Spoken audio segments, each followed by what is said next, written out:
Let's look at doing a nucleophilic substitution using phosphorus tribromide or phosphorus trichloride. Either reagent works. This is very useful when we want to convert an alcohol into the corresponding halide reagent. And you may think, well, we already have a reaction that does this. And that reaction is simply adding the hydrobromic acid or hydrochloric acid, depending on which halide we want. And yes, that's true, we can do that, but sometimes those reactions will go SN1, depending on the conditions. In the case of PBr3, we will only be conducting an SN2 reaction.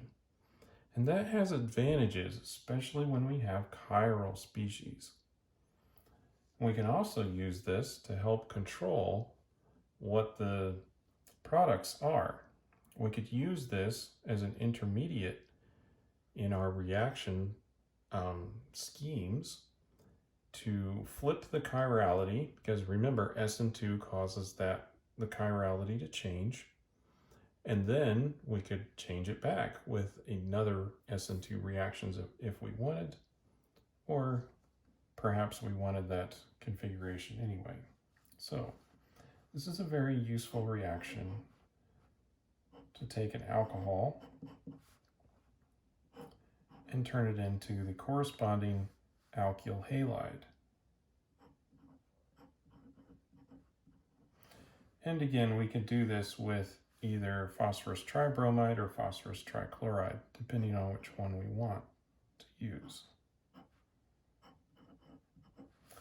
And this is going to go SN2, and that's a major important feature of this reaction.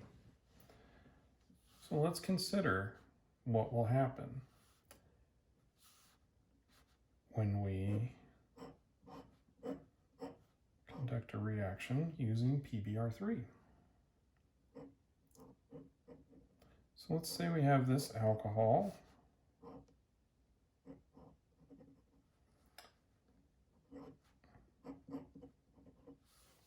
Now, if we were conducting this with HBr, we could expect some SN1 reaction products from this.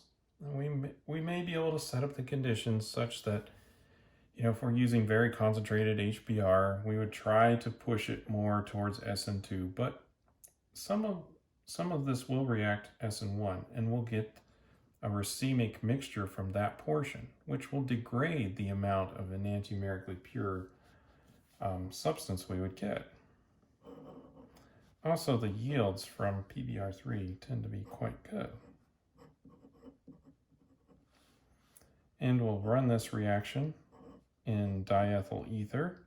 Remember, polar aprotic. So again, promoting the SN2 reaction pathway. And our product will be exclusively the SN2 product. So we'll flip the stereochemistry around this carbon. And of course, we didn't really do a reaction over here. Now, another utility for this is that we'll never get a rearrangement from a carbocation because SN2 does not involve the generation of a carbocation. So we just have a little bit more control over our products.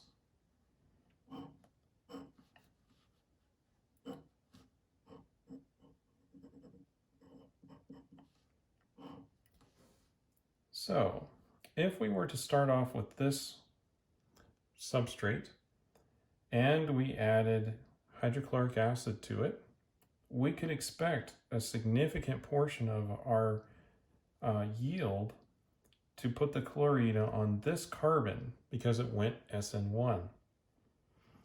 However, using PBr3, or PCl3 in this case, I'm going to use that one.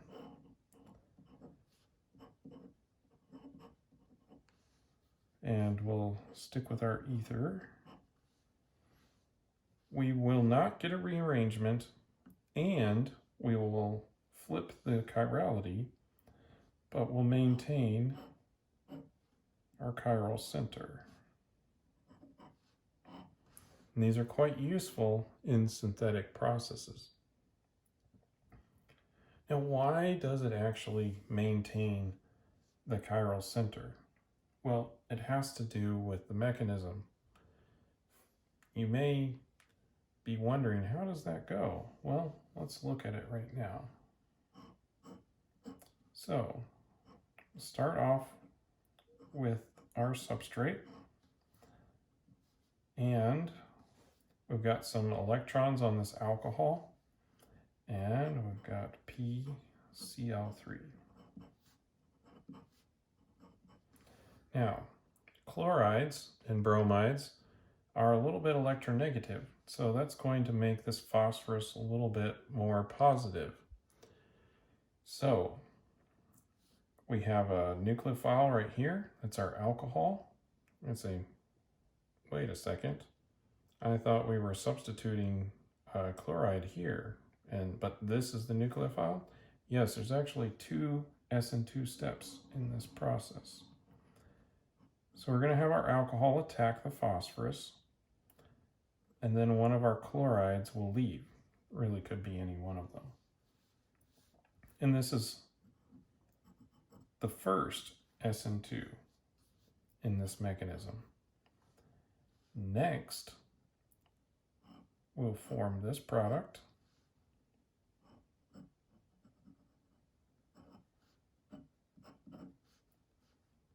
And we'll still have our couple of chlorines on here. And we've got a hydrogen still there. This is a plus here. Now we've converted this poor leaving group, the alcohol, into a very good leaving group right here. Oh, I almost forgot the other carbon. And of course we'll have a chloride that was released during this first step.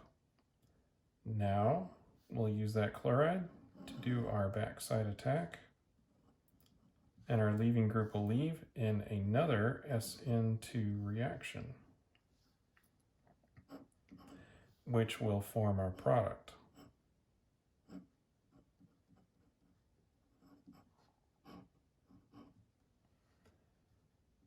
And of course we'll also have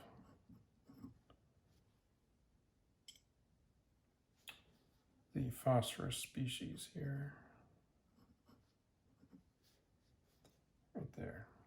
Now, something to mention, because this is performing an SN2 reaction, this works quite well on primary and secondary alcohols. But tertiary alcohols generally produce very poor yields. So don't expect it to work very well on a tertiary carbon.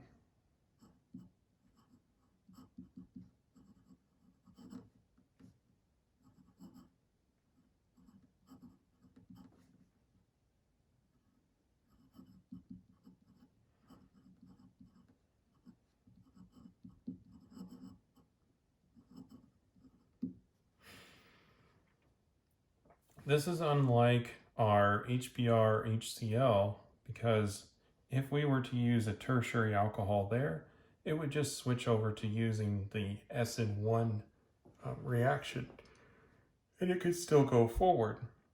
In this case, because of this unique mechanism where the phosphorus is then reacted with, we're forcing it to go SN2.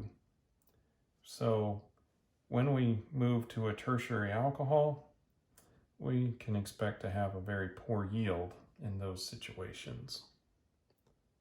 That said, this is a very good reaction to keep in our little playbook, our pocket. It's great for converting alcohols into bromides or chlorides, and it does so while maintaining the specificity, no rearrangements, and two, could maintain the chirality by making sure that we move in an SN2 mechanism.